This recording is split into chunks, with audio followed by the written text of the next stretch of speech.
नमस्कार, मैं आपका माधव पांडे और आज का विषय है तुलसीदास जी की चौपाइयाँ, दोहे और उनका परिचय। हमारे तुलसीदास जी की जन्म कथाएं बड़ी अद्भुत है, जो कि इनके जन्म के उपरांत ही इन्हें महापुरुष होने का संकेत हुआ था। यूँ तो हमारे भारतवर्ष में समय समय पर धर्म, विज्ञान एवं साहित्य के क्षेत्र में महान से महान विद्वानों और साहित्यकारों का जन्म हुआ है, परंतु हमारे तुलसीदास जी उन्हीं साहित्यकारों में से एक हैं जो कि अलौकिक प्रकाश की छटा को बिखेरते हुए समस्त संसार को शुभ्र प्रकाश और स्वच्छ दृष्टि प्रदान करते हुए राम का नाम लेकर इस धराधाम पर अवतरित हुए थे। आज तक हिंदी साहित्य जगत में उनका कोई जोड़ नहीं है। उन्होंने अपने साहित्य से पूरे भारत के लोगों को इतना प्रभावित किया है कि बहु समुद्र सुखद नाव एक राम नाम से समस्त पाप रूपी बंधन से बेड़ा पार हो जाने की प्रेरणा दी है। गंगा और मंदिर में समय की पाबंदी होती है, समय से पटोर द्वार खुलते हैं और बंद हो जाते हैं, लेकिन हमारे तुलसीदास जी की रचित महाकाव्य रामचरितमानस में ऐसा कुछ भी नहीं है। 24 आवर्स 24 घंटे जब भी मन में इच्छा हो रामचरितमानस रूपी सरोवर में डुबकी लगाओ और पाप मुक्त हो जाओ।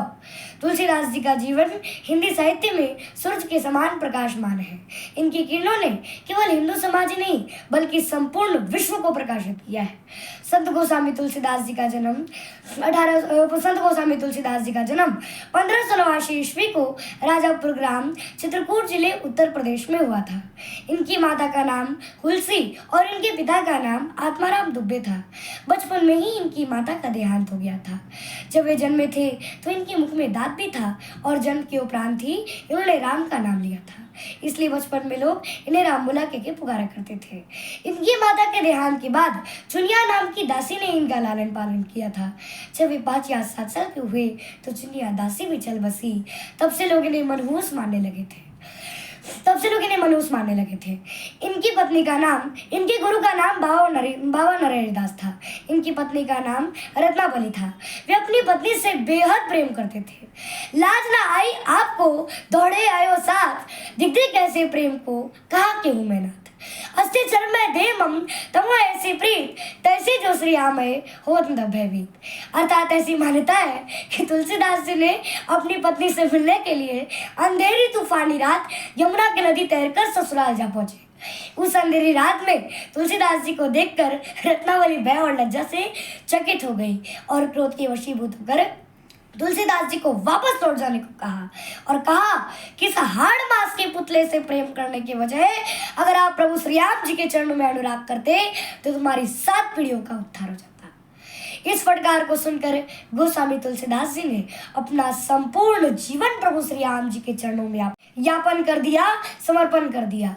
चित्रकूट के घाट पर भई संतन के भीर, तुलसीदास चंदन की से तिलक देत रघुवीर। इस तरह से तुलसीदास जी ने अनेक रचनाएं लिखी है। रामचरितमानस, रामलाल नछू, बरवाए रामायण, पार्वती मंगल, जानकी मंगल और रामाज्ञा प्रश्न, कृष्ण गीतावली, दोहावली, कवितावली, मानस मुक्तावली, साहित्य रत्न, मेरा किशन दीप्ति और विनय पत्रिका।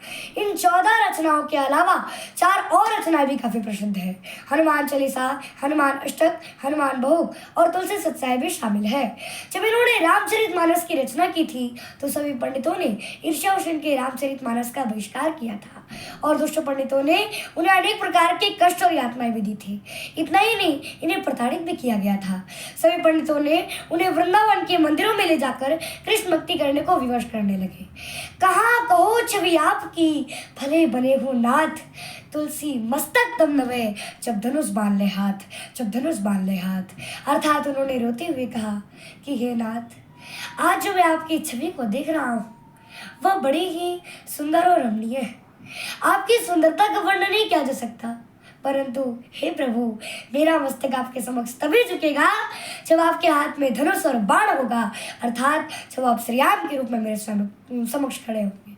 फिर क्या था, प्रभु ने उनकी पुकार सुन ली और तुलसीदास जी के समक्ष राम रूप में प्रकट हो गए।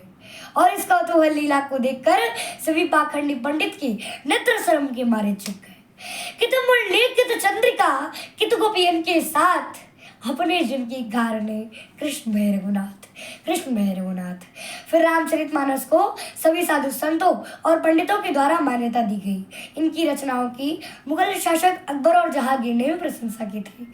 रामचरितमानस का कथानक रामायण से ही लिया गया है। रामचरितमानस लोक ग्रंथ है और इसे उत्तर भारत में बड़े भक्ति भाव से पढ़ा जाता है। इसके बाद विनय पत्रिका उनका एक महत्वपूर्ण काव्य है जिस पर प्रभु श्री राम जी ने स्वयं ही हस्ताक्षर किए थे। पूरे 100 सर्वश्रेष्ठ लोकप्रिय काव्यों में रामचरितमानस का 46वां स्थान है। 1680 ईस्वी में इनकी मृत्यु हो गई थी। कुल आयु इनकी 126 साल रही। सिया राम मैं सब जग जानी, करो प्रणाम जिहुरी चुपाणी। कलियुग केवल नाम आधारा, सुमिर सुमिर जन उतरे पारा। जन्म जन्म की यतन कराही, अंतकाल प्रभु आवत नाही। जो हरि कथा सुने नहीं काना, श्रवण अंध भवन समाना। जय जय श्री राम।